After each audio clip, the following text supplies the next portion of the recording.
सबसे पहले तो मैं ये कहना चाहूँगा कि जो पहलवानी का जो व्यायाम है इसको बोलते सात्विकी। सात्विकी भाषा जो है हमारी ये धर्म से, संस्कृति से अथवा अच्छे कर्मों से संबंधित है। जैसे कि गीता में बात आती है सात्विकी, रजोगुणी और तमोगुणी। तो सात्विकी जो गुण होता है वो शुद्ध होता है। तो ऐसे ही इस व्यायाम को पहलवानी वाले को सात्विकी व्यायाम बोलते हैं। बाकी जितने भी व्यायाम होंगे बुराई में किसी की व्यायाम की अथवा गेम की नहीं करूँगा, लेकिन अपने व्यायाम की, अपनी पहलवानी की हम जो यहाँ पर सिखाते हैं, देखते हैं, कराते हैं, उसकी अवश्य बड़ाई करूँगा। और सत्य भी है ये पहलवानी का जो व्यायाम है एक ऐसा व्यायाम है इसको युवा वर्ग में कर लिया जाए, युवा वर्ग में इसकी मेहनत कर तो वृद्ध अवस्था तक भी आदमी बड़ा सुडौल दिखता है अपने आप में। जैसे हमारे सवाली पहलवान आज हमारे ये खलीफा जी हैं, इनकी उम्र 50 से के लगभग है दोनों की, लेकिन अच्छे लगते हैं देखने में। ऐसी बहुत से अन्य पहलवाने हैं। दूसरे पहलवानी का जो व्यायाम है सात्विक की बात आती है तो खान पान भी शुद्ध होता है इसमें हालांकि मांसाहारी बहुत कम ना के बराबर मिलेंगे आपको। दूध, घी, मेवा, फल, फ्रूट, जूस इत्यादि इसके खाने वाले मिलते हैं इसमें हमारे पहलवानी वाले व्यायाम में। और इसका जो व्यायाम है एक ऐसा व्यायाम है नख से लेकर के शिखर तक बनता है इसमें आदमी। अन्य जो व्यायाम है जिम वाले हों अथवा और भी कोई, उसमें जिस चीज को करेंगे वही हिस्सा बनेगा, वही अंग बनेगा शरीर का, कहने का मतलब है। और इसमें तो इसका व्यायाम ऐसा है, कोई सा भी व्यायाम करिए, डंडे बैठक उठा बैठ लगाइए, रेस करिए या रस्सा चढ़िए, जो भी नख से लेके शिखर तक एक सा शरीर ऐसा सुंदर, सुडौल, अच्छा, मजबूत, सुंदर बनता है, अच्छा बनता है। पहलवानी एक डिसिप्लिन का गेम है। अन्य जो गेम है इनमें बहुत कम मिलेगा, ये आपने देखा होगा। इसमें जैसे कि रेस्पेक्ट देना एक तरह से अपने से बड़े को या अपने सीनियर पहलवान को या अपने गुरु को, अथवा कोई भी आता है वृद्ध आदमी या अपने से ज्यादा उम्र को, उसके पैर छूना, जो हमारी भारतीय संस्कृति में हाथ जोड़ना है। अन्य किसी व्यायाम में इस तरह का कोई तौर तरीका नहीं है सम्मान देने के रूप में। तो ये सात्विकी, जैसे मैंने शब्द बताया, ये सब बातें इसमें आती हैं।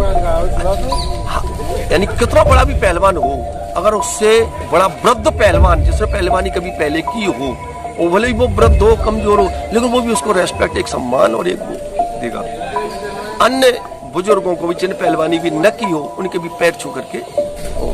तो इस तरह खान पान भी और व्यायाम की बातें जो हैं वो ये है कि सबसे पहले सुबह उठ करके बच्चे अपना जैसे पानी पिया, उसके बाद लेट्रिन बाथरूम अपना गए, उसके बाद रेसिंग करते हैं।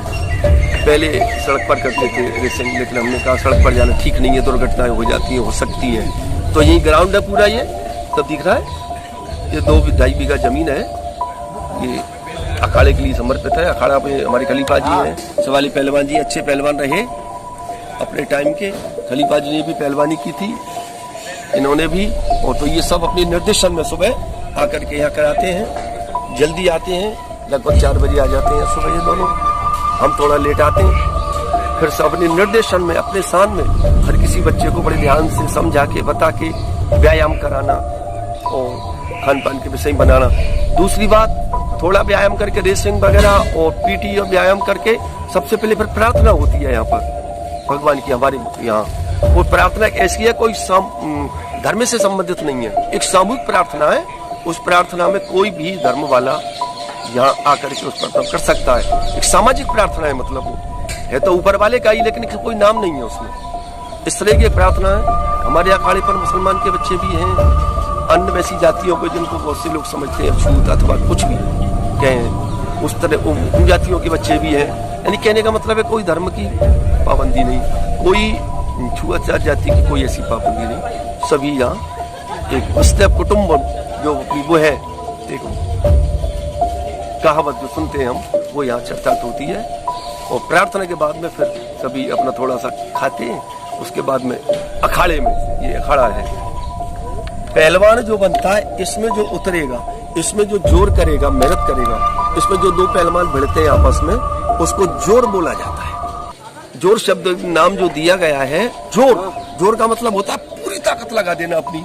तो वो जोर शब्द जो दिया गया है वो कुश्ती के अभ्यास को दिया गया है, विशेषकर मिट्टी के अखाड़े में, मैट पर।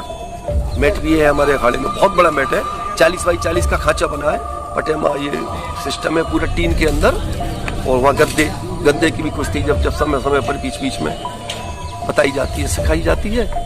और मिट्टी का अभ्यास भी बहुत अच्छा।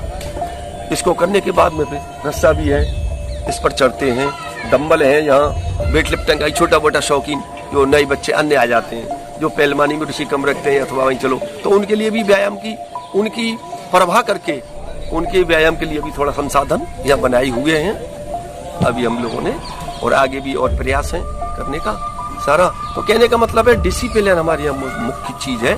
अभी तक कोई भी हमारे अखाड़े के बच्चे पर कोई भी कैसा भी किसी भी प्रकार का कोई भी आरोप जो प्राय बच्चे में ताकत आ जाती है तो एक तरह से वो दूसरी बातें सोचने लग जाता है, ऐसा कुछ हमारे यहाँ नहीं है।